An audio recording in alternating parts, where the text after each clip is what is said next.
नमस्कार। सनातन विचार श्रृंखला में आपका स्वागत है। इस वीडियो के अंदर आप एक कहानी के माध्यम से समझेंगे। कहानी में भी एक सपना है। उस सपने के अंदर आपको यह पता चलेगा कि जो सत्य है, सत, वह सबसे महत्वपूर्ण है। धन, यश और धर्म, यह तीन सत्य के ऊपर ही आधारित है। यह कहानी बहुत सुंदर है। आप कृपया इस कहानी को ज़रूर सुनिएगा। इसी वीडियो में लगभग 1.5 या 2 मिनट के बाद में वह कहानी आएगी। यह हम जानते हैं कि जहाँ सत्य का निवास होता है वहाँ यश, धर्म और लक्ष्मी का निवास स्वतः ही हो जाता है। सत्य ही जो है वह सिद्धि, प्रसिद्धि और समृद्धि है। सत्य का ज्ञान और सत्य का रूप हमें उस तत्व से जोड़ता है जो तत्व सृष्टि के आरंभ से ही विद्यमान है। इस ज्ञान को समझने के लिए ही यह कहानी है, लेकिन उससे पहले जान लेना चाहिए कि सत्य के ज्ञान जो है वह सनातन शास्त्र में भरा हुआ है। जितना चिंतन सत्य के विषय के ऊपर सनातन शास्त्रों में किया गया है, उतना तो कुल मिलाकर के संसार में कहीं भी नहीं किया गया है। सत्य वही है जो अग्नि, आग में गर्मी को बनाए रखता है। अग्नि यानी फ्लेम, जिससे गर्मी को अलग नहीं किया जा सकता है। जिस तरह से एक लोटा पानी में नमक मिला दिया जाए तो पूरे लोटे का पानी नमकीन हो जाता है, लेकिन नमक कहीं दिखाई नहीं देता। उसी प्रकार सत्य का स्वरूप हमारी आत्मा है जो दिखाई नहीं देता, लेकिन है ज़रूर। जैसे मधुमक्खियाँ शहद तैयार करती हैं तो अलग अलग फूलों से रस लेती हैं और शहद तैयार हो जाता है। लेकिन जब शहद तैयार हो जाता है तो उस शहद को यह मालूम नहीं होता कि वह किस फूल का रस है, वह इस फूल का रस है या इस फूल का रस है। ठीक इसी तरह संपूर्ण सृष्टि के लोग सत्य को प्राप्त होकर के भी यह नहीं जान पाते कि वे सत्य से ही हैं। सत्य ही उनका आधार है। वह जो यह अणिमा है वह सत्य है, वह आत्मा है वह सत्य है। एक और छोटा सा उदाहरण ले लीजिए। नदियाँ अपनी अपनी बहने वाली दिशाओं में बहती जाती हैं और जाकर के गंतव्य समुद्र में मिल जाती हैं। समुद्र से मिलने के बाद कोई नदी यह नहीं जान पाती कि वह कौन सी नदी है। समुद्र में मिलने से पहले वह कहाँ कहाँ बहा करती थी। उसी तरह हम मानव और अन्य जीव जंतु भी जन्म के बाद यह नहीं जान पाते कि हम हैं एक आत्मा या एक अणिमा, और हमारा ज्ञान सत्य को पहचानने का ही होना चाहिए। यह सत्य का ज्ञान ही महत्वपूर्ण है, क्योंकि सभी जीव सत्य के पास से ही आए हैं और शरीर छूटने के बाद फिर से सत्य में ही सत्य मिल जाएगा। इसी सत्य को समझने के लिए यह कहानी है। कहानी इस तरह से है। बनारस में एक बड़े धनवान सेठ रहा करते थे। वे सेठ जी भगवान विष्णु के परम भक्त थे और हमेशा भगवान विष्णु को ही अपना आराध्य मानते थे और स्वयं को भगवान विष्णु का ही अंश माना करते थे। इसलिए उनके व्यवहार में एक लचीलापन था। जैसे वे देख रहे हों कि वे कुछ भी करेंगे तो भगवान को पता चल जाएगा। इसलिए सेठ जी का व्यवहार ऐसा था कि उनका लोग बाग बहुत सम्मान किया करते थे। भगवान विष्णु सेठ जी के इस ज्ञान से बहुत संतुष्ट थे और माता लक्ष्मी से हमेशा कहा करते थे कि यह व्यक्ति हमेशा इसी भाव में रहता है कि मैं इसके अंदर विद्यमान हूँ, इसलिए यह मेरी उपस्थिति को स्वीकार करके कभी भी गलत विचार भी नहीं करता है। माता लक्ष्मी रोज़ रोज़ भगवान के मुंह से सेठ जी की प्रशंसा सुन करके आश्चर्यचकित होती थी कि आखिर प्रभु एक साधारण से मानव की इतनी बड़ाई क्यों करते हैं। माता लक्ष्मी सोचती थी कि आखिर इस आदमी में ऐसी क्या खासियत है कि प्रभु इससे इतने ज़्यादा प्रभावित रहते हैं। एक बार जब भगवान विष्णु सेठ जी की प्रशंसा कर रहे थे, तभी माता लक्ष्मी ने भगवान से कहा, स्वामी आप इस सेठ की इतनी प्रशंसा किया करते हैं, क्यों ना आज इसकी परीक्षा ले ली जाए और जाना जाए कि क्या वह सचमुच में इसके लायक है कि नहीं। तो भगवान बोले, ठीक है, अभी सेठ जो है गहरी निद्रा में है, आप उसके स्वप्न में जाएं और उसकी परीक्षा ले लें। तो माता लक्ष्मी ने भगवान से कहा कि ठीक बात है, मैं उसके स्वप्न में जाती हूँ। अभी तो वह सेठ धनवान है, उसका जीवन ऐश्वर्य का है, इसलिए वह आपका नाम लेता है। जैसे ही मैं ऐसे दरिद्र करूँगी, ये कपड़ा और खाना दोनों से चला जाएगा, तो ये आपका नाम लेना भूल जाएगा। भगवान बोले, ठीक है, करके देखिए आप, जैसा होगा आपको जो दिखाई देगा वही मुझे दिखाई देगा। इस प्रकार से विचार करके अगले ही क्षण सेठ जी को एक सपना आया, क्योंकि सेठ जी उस समय नींद थे। सपने में धन की देवी लक्ष्मी उनके सामने आई और बोली, हे मनुष्य, मैं धन की दात्री लक्ष्मी हूँ। सेठ जी सपने में थे, उनको अपनी आंखों पर यकीन नहीं हुआ और वे सपने में ही बोले, हे माता, आपके जो साक्षात दर्शन हुए मेरा तो जीवन ही धन्य हो गया।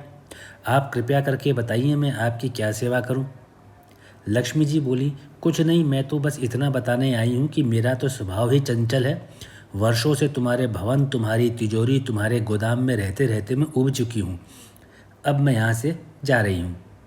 सेठ जी बोले, मेरा आपसे निवेदन है कि आप यहीं रहें, किंतु अगर आपको यहाँ अच्छा नहीं लग रहा तो भला मैं आपको कैसे रोक सकता हूँ? आप अपनी इच्छा अनुसार जहाँ चाहें वहाँ जाएंगी ही जाएंगी। और माता लक्ष्मी ने कहा कि देखो, इसने मेरे को रोकने के लिए गिड़गिड़ाया नहीं। माता लक्ष्मी को हालांकि बात अभी सपना ही आ रहा है सेठ जी को, लेकिन माता लक्ष्मी की वजह से सपना आ रहा है कि यह सेठ मेरे को रोकने के लिए गिड़गिड़ाता, मेरे चरण छूता, अनुनय विनय करता, विनती करता, लेकिन इसने ऐसा कुछ भी नहीं किया। तो माता लक्ष्मी उसके सपने में ऐसा भाव दे करके कि उसके घर के अंदर से चली गई। थोड़ी देर बाद वही माता लक्ष्मी रूप बदल करके वापस से सेठ के सपने में यश के रूप में आई और बोली, सेठ जी, क्या मुझे तुम पहचान रहे हो? सेठ जी ने कहा, नहीं महोदय, मैंने तो आपको नहीं पहचाना। तो जो माता लक्ष्मी यश के रूप में थी वे बोली, मैं यश हूँ, मैं ही तुम्हारी कीर्ति और प्रसिद्धि का कारण हूँ, लेकिन अब मैं तुम्हारे साथ नहीं रहना चाहता, क्योंकि माता लक्ष्मी यहाँ से चली गई हैं, इसलिए अब मेरा यहाँ कोई काम नहीं है। सेठ जी ने कहा, ठीक है, यदि आप भी जाना चाहते हैं तो ठीक है, जैसी आपकी मर्जी। सेठ जी भी अभी भी सपने में ही थे और उन्होंने देखा सपने में सेठ जी ने कि वे दरिद्र हो गए, फटेहाल हो गए और धीरे धीरे उनके सारे रिश्तेदार और मित्र भी उनसे दूर हो गए। यहाँ तक कि जो लोग उनके दान पुण्य का गुणगान किया करते थे, अब उनको दान वगैरह नहीं मिला तो वे भी बुराई करने लगे। अभी सपने के कुछ ही मिनट बीते थे कि इतने में माँ लक्ष्मी धर्म का रूप बना करके पुनः सेठ जी के सपने में आई और बोली, मैं धर्म हूँ। माँ लक्ष्मी और यश के जाने के बाद मैं भी इस दरिद्रता में तुम्हारा साथ नहीं दे रहा हूँ, इसलिए मैं जा रहा हूँ। सेठ जी ने कहा, जैसी आपकी इच्छा, अब आप नहीं रहना चाहते तो मैं क्या कर सकता हूँ। और धर्म भी वहाँ से चला गया।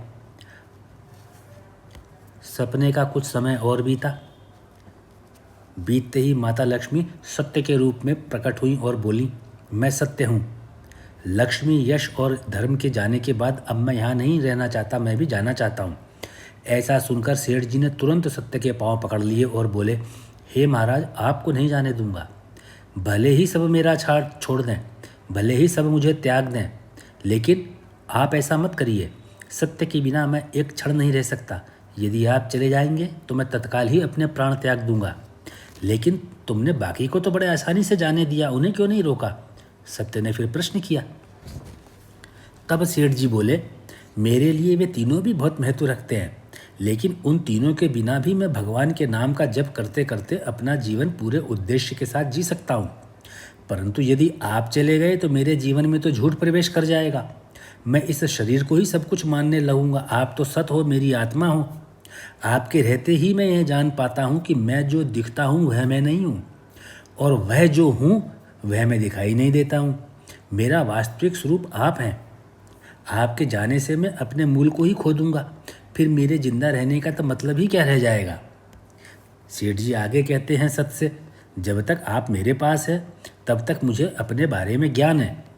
जब आप ही नहीं रहेंगे तो मुझे मेरे बारे में जो भी ज्ञान होगा वह गलत होगा, और फिर यहाँ इस धरती पर नगर जो नरक है उसको भोगने के लिए मैं नहीं रहना चाहूँगा। इसलिए आप मुझे मत त्यागिए। आपके साथ रहते रहते मैं अपने अंदर बैठे भगवान को बड़े ही आराम से देख पाता हूँ, उनका आभास कर पाता हूँ, उनके साथ होने का विश्वास कर पाता हूँ। जिस जीवन में भगवान के साथ ना होने वाला पीड़ा झेलनी पड़े, उस जीवन का क्या लाभ? उससे तो प्राण त्याग देना कई गुना बेहतर है। इसलिए यदि आप मुझे छोड़ करके चले जाएंगे तो मैं अपने प्राण निश्चित रूप से त्याग दूंगा। मैं भला भगवान की झूठी प्रार्थना कैसे कर सकता हूँ? मैं उस भगवान की प्रार्थना कर सकता हूँ जो अनंत कोटि ब्रह्मांड के स्वामी हैं और जो मेरे हृदय में निवास करते हैं। वही मेरा अंश है। यह शरीर मैं थोड़े ना हूँ। मैं तो किसी भी कीमत पर आपके बिना नहीं रह सकता। सेठ जी का उत्तर सुनकर सत्य प्रसन्न हो गया। फिर सत्य ने कहा, तुम्हारी अटूट भक्ति ने मुझे यहाँ रुकने पर विवश कर दिया। अब मैं यहाँ से कभी नहीं जाऊँगा। ऐसा कहते हुए सत्य अंतर्ध्यान हो गया। सेठ जी अभी निद्रा में ही थे, सपने देख रहे थे। थोड़ी देर बाद सपने में ही धर्म वापिस आया और बोला, मैं अब तुम्हारे पास ही रहूँगा क्योंकि यहाँ सत्य का निवास है। सेठ जी ने प्रसन्नतापूर्वक धर्म का स्वागत किया। उसके तुरंत बाद यश भी लौट आया और बोला, जहाँ सत्य और धर्म है वहाँ यश स्वतः ही आ जाता है, इसलिए अब मैं तुम्हारे साथ ही रहूँगा। सेठ जी ने यश की भी खूब आवभगत की और अंत में माँ लक्ष्मी आई। उन्हें देखते ही सेठ जी नतमस्तक होकर के बोले, देवी क्या आप पुनः मुझ पर कृपा करेंगी? माँ लक्ष्मी ने उत्तर दिया, अवश्य। जहाँ सत्य धर्म और यश हो वहाँ मेरा वास निश्चित है। इतना सुनते ही सेठ जी की नींद खुल गई। उन्हें यह स्वप्न लगा, पर वास्तविकता में वह जो सेठ जी थे एक कड़ी परीक्षा में उत्तीर्ण होकर के निकले थे। फिर भगवान विष्णु ने माता लक्ष्मी से कहा, देखा तुमने, मैं किस लिए उसकी चर्चा बार बार किया करता था, क्योंकि वह व्यक्ति नहीं है, वह एक मनुष्य नहीं है, वह केवल एक आत्मा है। उसने अपने आप को केवल मेरा अंश जो आत्मा है, जो सबके अंदर है, उसने उस चीज़ को जाना है और स्वयं को केवल इतना स्वीकारा है कि मैं केवल एक आत्मा हूँ और परमात्मा का अंश हूँ, इसके अलावा मैं दूसरी चीज़ हुई नहीं। और इस पर उसको गर्व है, जिस तरह इस सेठ को गर्व है। मैं तुमसे कहूँगा, भगवान विष्णु कह रहे हैं माता लक्ष्मी से, सभी को इस पर गर्व करना चाहिए कि वे मेरे अंश हैं।